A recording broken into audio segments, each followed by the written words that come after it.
MCA, acting PG, amaleta hiyo silaha yane, hiyo majina yote ni yangu.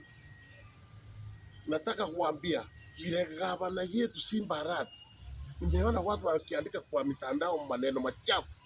Usesi tubu ati Simba alienda kuona President Ruto kwa niaba yake. Ni kwa nini Simba alienda kuona President ya Kenya Arap Samuel Ruto atusaidie maendeleo, atutengenezee barabara, atufungulie kama hii barabara ya Tarachapi. Iko barabara nyingine nilikuwa natengeneza hapa Mwembe tayari, Cathedral Road, atuletee pesa ya World Bank tuweke cabros. Hiyo yote ni maendeleo. Hakuenda kuona kwa binafsi, alienda kwa piabu ya Amogusi kwa sababu ya Mkisi. Akuje, tunataka kumwalika akuje Kisii atusaidie tufanye maendeleo.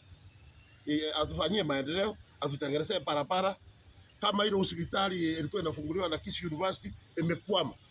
Hakuna MP hata mmoja anauliza. Wote they are sleeping. Wote wanalala. They are sleeping.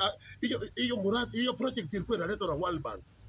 Ilikuwa partnership Kisii County Government na National Government.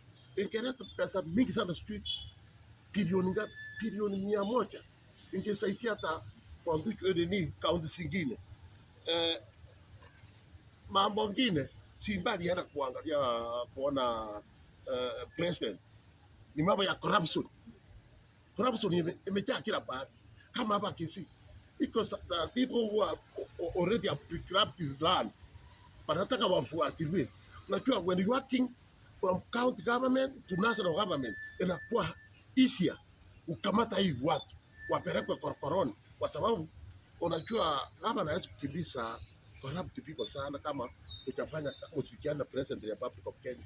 Wakuje pamoja watufanyie maendeleo.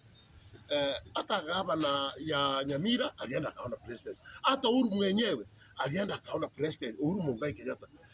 Gladys Wanga alienda akaona president. Kutoka Western alienda akaona president. Simba Arati akienda kuona president. Kwani ni iko makosa gani? Tunakuta watu wanaanza kuandika mitandao mambo ya usesi, utupu kabisa. Kitu tunataka waheshimiwa wote katika Kisii na Nyamira wakuje pamoja. Wakuje pamoja, tukae tutengeneze, tuanze mambo ya maendeleo, kwa sababu already president atakuja Kisii na Simba ameongea na president, atamwalika akuje Kisii, akuje kutufanyia maendeleo. Hakuenda kumuona vile watu wanaandika maneno machinga. Hata gavana ya Nyamira alienda akamuona.